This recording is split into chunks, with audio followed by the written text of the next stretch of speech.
चलिए आज एक ऐसे सवाल में उतरते हैं, एक ऐसा सवाल जिससे शायद हम सब कहीं ना कहीं अपनी पूरी जिंदगी भागते रहते हैं। इससे पहले कि कोई जवाब आए, बस एक पल रुक कर देखिए, दिमाग में क्या उठता है? क्या कोई साफ साफ मकसद नजर आता है या बस एक एक अजीब सा शोर?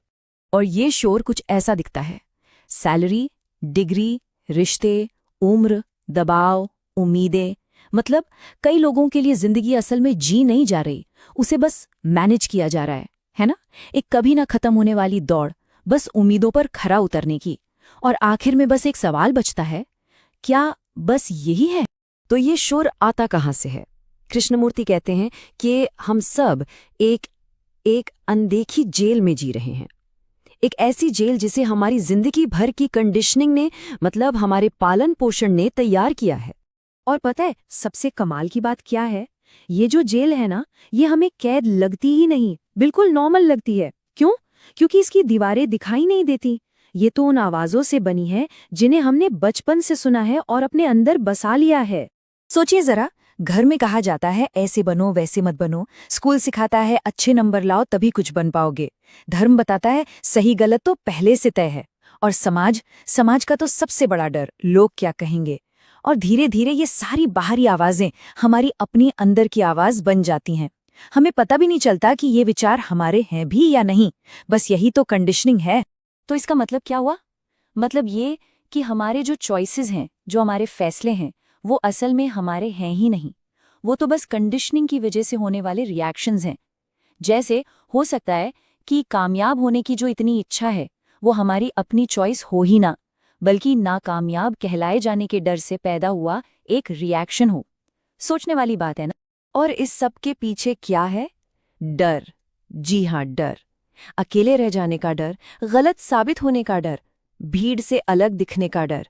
यही डर तो है जो हमें उस अनदेखी जेल के अंदर सेफ महसूस कराता है और हमें मजबूर करता है कि हम वही करें जो सब कर रहे हैं। अब देखते हैं कि इस जेल के अंदर होता क्या है। इसके अंदर एक लगातार चलने वाली, एक थका देने वाली दिमागी जंग चलती रहती है।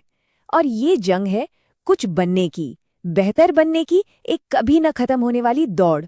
यहाँ पर देखिए, ये जो अंदर की लड़ाई है, ये दो हिस्सों में बटी है। एक तरफ है बनना, यानी एफर्ट, कॉन्फ्लिक्ट, हमेशा भविष्य की सोचना और ये मानना कि मैं काफी नहीं हूँ। दूसरी तरफ है होना, यानी अवेयरनेस, शांति और बस इस पल में रहना, जो है उसे वैसा ही देखना। बनना एक इमेज के पीछे भागना है और होना सच को खोजना है। बनना मतलब एक ऐसी सीढ़ी पर चढ़ते जाना जिसका कोई अंत नहीं, और होना मतलब उस सीढ़ी से उतरकर बस ये देखना कि अभी हम कहाँ खड़े हैं।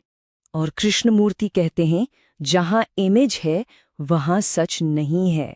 मतलब हम एक बेहतर इंसान, एक ज्यादा कामयाब इंसान, एक ज्यादा शांत इंसान बनने की इमेज के पीछे भागने में इतनी एनर्जी लगा देते हैं कि एक पल रुक कर ये देखने की फुर्सत ही नहीं मिलती कि अरे हम असल में अभी हैं कौन।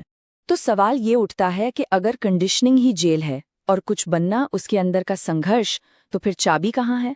रास्ता क्या है? जवाब किसी काम में नहीं, बल्कि देखने के तरीके में, एक बहुत बड़े, एक रैडिकल शिफ्ट में है। और ये चाबी है बिना चॉइस के अवेयरनेस। मतलब अपने विचारों को, अपने डरों को, अपने रिएक्शंस को बस देखना, बिना उन्हें बदलने की कोशिश किए, बिना उन्हें दबाए और बिना उन्हें अच्छा या बुरा कहे। ये कोई मेथड नहीं है, कोई डिसिप्लिन नहीं है, बस एक देखने की स्टेट है, प्योर ऑब्जर्वेशन। तो यहाँ लड़ना नहीं है, उस जेल से लड़ना नहीं है, बस पहली बार उन दीवारों को साफ साफ देखना है।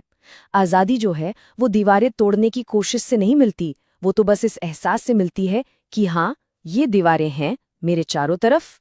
तो ये काम कैसे करता है? मान लीजिए कोई एहसास उठा, गुस्सा, जलन या डर। अब करना क्या है? बस उसे देखना है। उस पर अच्छा या बुरा का लेबल नहीं लगाना, कोई एक्शन नहीं लेना है। मतलब उसे दबाने या शांत हो जाओ कहने की कोशिश भी नहीं करनी। बस बिना किसी रेजिस्टेंस के उसे देखना है। जब किसी भावना को, जैसे गुस्से को, पूरे ध्यान से देखा जाता है, बिना उसे बदलने की कोशिश किए, तो वो देखना ही उस भावना को बदलने लगता है। इसीलिए कृष्णमूर्ति का ये कहना है कि बदलाव तब नहीं होता जब बदलने की कोशिश की जाती है, बल्कि तब होता है जब साफ साफ ये देख लिया जाता है कि कोई क्या है। सच्चा बदलाव वो कोई जबरदस्ती का रिजल्ट नहीं है, वो तो बस साफ साफ देख पाने का एक नेचुरल बाय प्रोडक्ट है। तो इन सब बातों का निचोड़ क्या है, हम कहाँ पहुंचे? देखिए, ये सफर हमें किसी बने बनाए जवाब तक नहीं लाता, बिल्कुल नहीं, बल्कि ये हमें चीजों को देखने का एक बिल्कुल नया नजरिया देता है। सच कोई मंजिल नहीं है जिस पर पहुंचना है, ये तो लगातार हर पल देखते रहने का नाम है। आजादी भी कोई फाइनल स्टेट नहीं है कि बस पहुंच गए और काम खत्म। नहीं, वो तो हर एक पल में ईमानदारी से साफ साफ देखने की प्रैक्टिस में ही मिलती है। तो आत्मा अन्वेषण का ये रास्ता कैसा दिखता है? अपनी कंडीशनिंग को पहचानना, अपने डरों को बिना लड़े देखना, कुछ बनने की जो रेस है उससे बाहर कदम रखना, और जो होना है उसकी साफ समझ में आराम करना, खुद को बिना किसी जजमेंट के देखना। यही वो अंदर का सफर है जो हमें स्पष्टता और सच्ची समझ की तरफ ले जाता है। तो ये सारी फिलॉसफी, ये सारी बातचीत आखिर में बस एक बहुत ही सीधे लेकिन गहरे सवाल पर आकर टिक जाती है। और वो सवाल ये है, क्या आज सिर्फ एक पल के लिए, बिना किसी जजमेंट के, बस जो है उसे वैसा ही देखा जाएगा?